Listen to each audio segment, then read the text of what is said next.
Fala galera, bom dia, tudo bem com vocês? Turma 901, aula de Educação Física.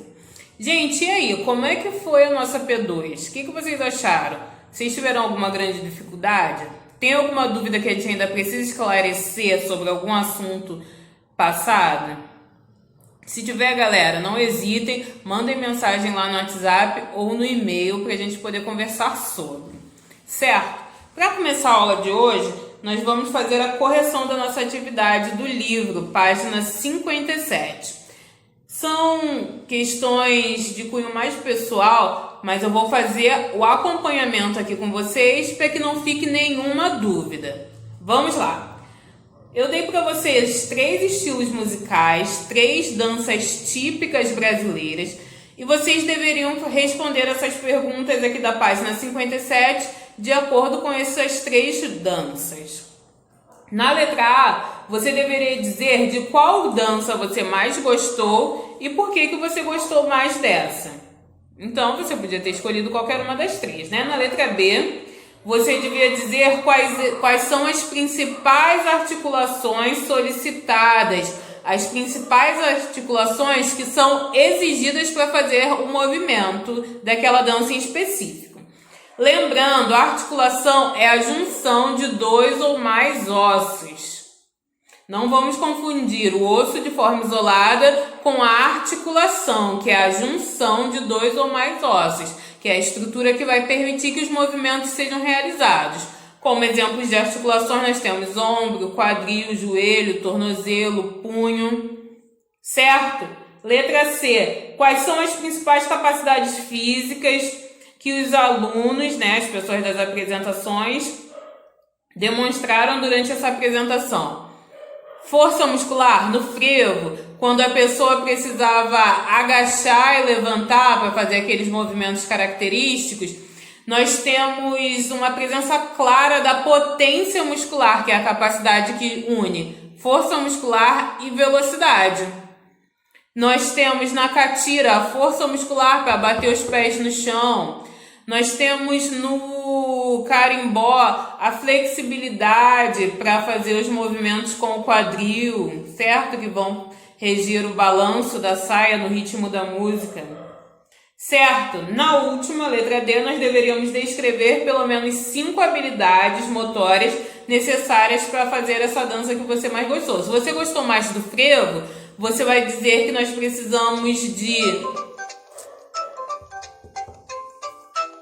Letra D, galera, você deveria descrever pelo menos 5 habilidades motoras que são necessárias para realizar a dança que você mais gostou. Habilidades motoras nós temos chutar, lançar, pisar, aí você ia andar, rolar, você ia analisar a dança e ver qual é a habilidade que está sendo requisitada ali naquele momento, certo? Então, galera, prestem bastante atenção nessa atividade, façam daí a correção e vamos dar sequência à nossa aula de hoje. Agora, galera, nós vamos fazer aqui uma revisão para a nossa P1. Nós vamos fazer aqui alguns comentários que vão recordar alguns conceitos que a gente vai precisar lá para a nossa P1, que já está aí, já está se aproximando. O primeiro conceito que nós devemos saber, para a nossa P1, é o processo de evolução postural do homem. Lembram lá no nosso livro aquela imagem que tinha o homem na postura quadrúpede e todo o seu processo de evolução até que ele chegou à postura bípede, andando sobre 2 pés? Então, vocês devem fazer a leitura daquela parte, analisando tudo que modificou no homem até que ele conseguisse chegar à postura bípede, certo? Esse é o primeiro conceito. Segundo conceito é a postura correta para fazer algumas atividades. Primeira atividade é a postura correta quando eu preciso abaixar para pegar algo. Quais são os erros que eu não devo cometer para que eu mantenha a minha saúde postural em dia? E o segundo item que eu vou pedir a postura correta é ao caminhar. Qual é a postura correta que eu devo ter quando eu estou fazendo caminhadas? E o terceiro momento é qual é a postura correta que eu devo ter ao subir escadas. Quais são os movimentos que eu não posso fazer? Quais são os erros que eu não devo cometer? Certo? Devo ir lá, fazer a leitura, analisar todos os movimentos que são necessários para manter uma boa postura nessas três situações. Primeiro, ao caminhar. Segundo, ao subir escadas. E terceiro, para abaixar e pegar algo, né? Algum objeto no chão. Certo? Então a nossa pergunta é bem tranquila. Eu tenho certeza que mais uma vez vocês vão arrasar. Vocês vão se dar muito bem em mais essa avaliação. Vamos agora iniciar a nossa aula de hoje.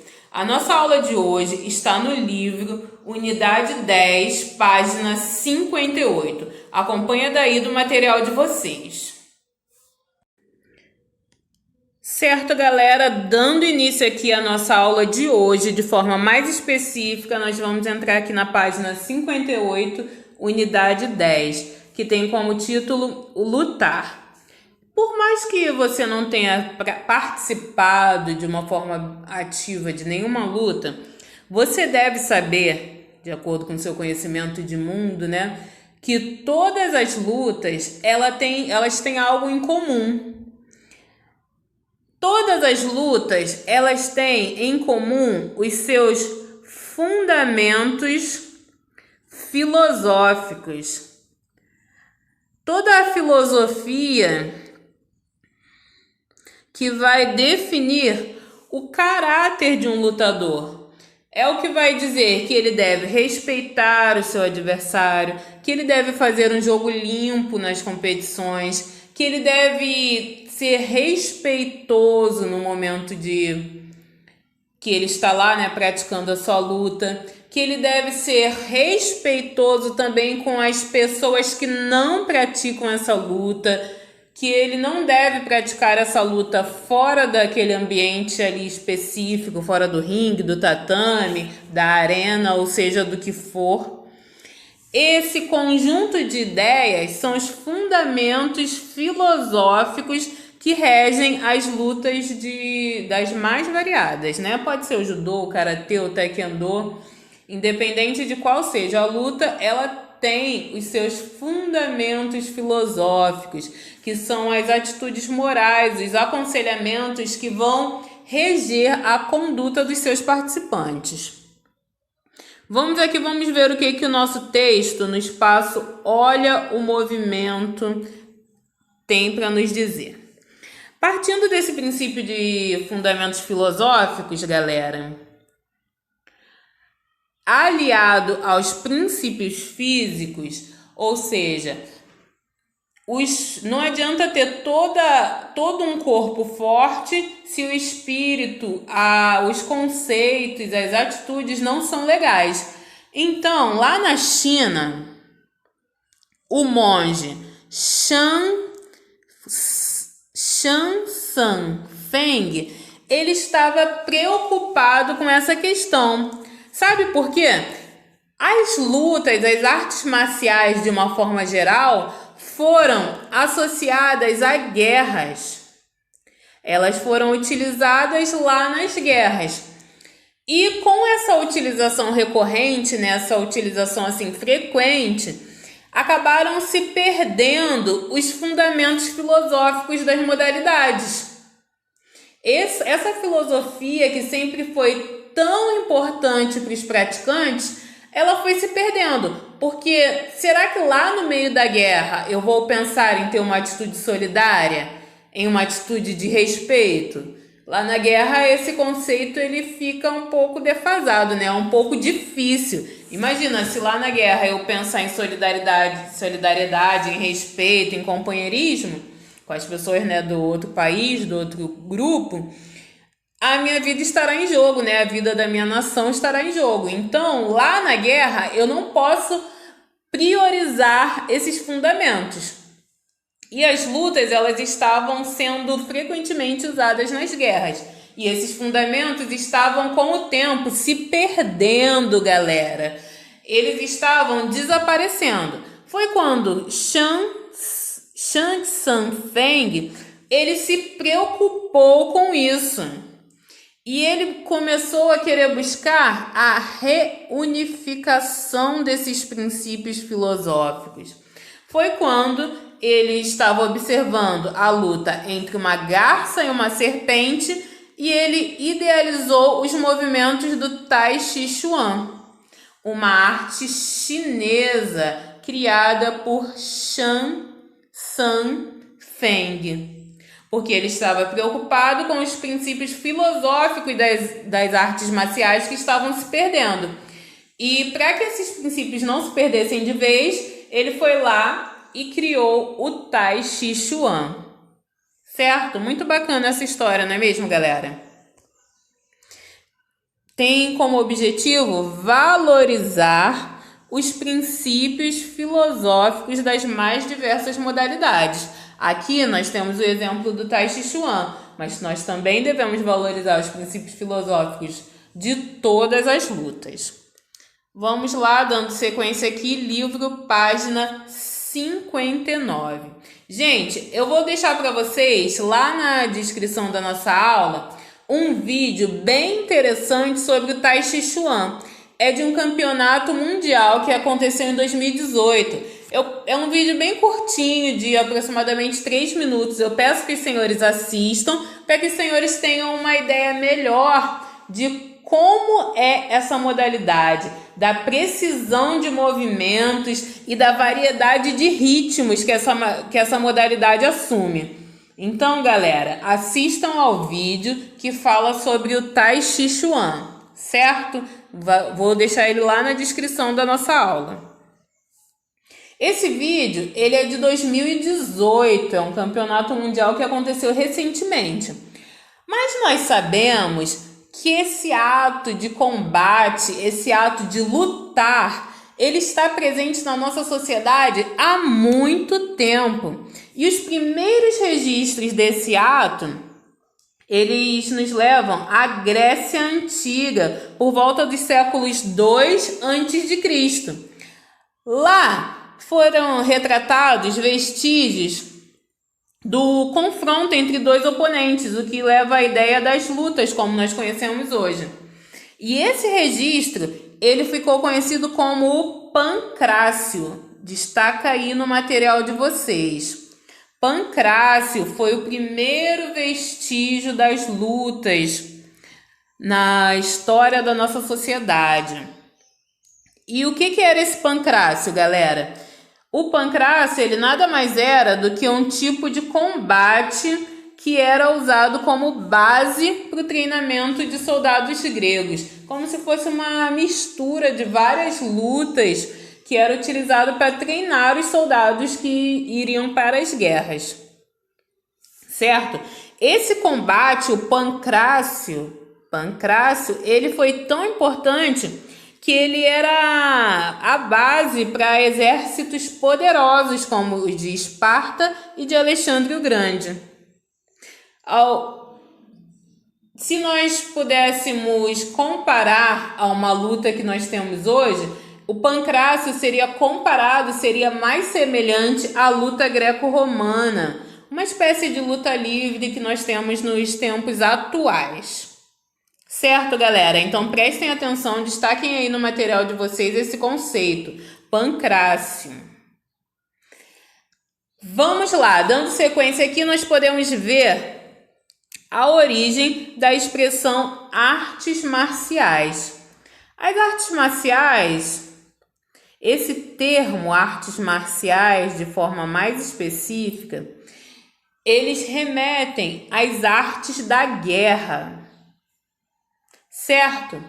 Mas por que marciais, galera?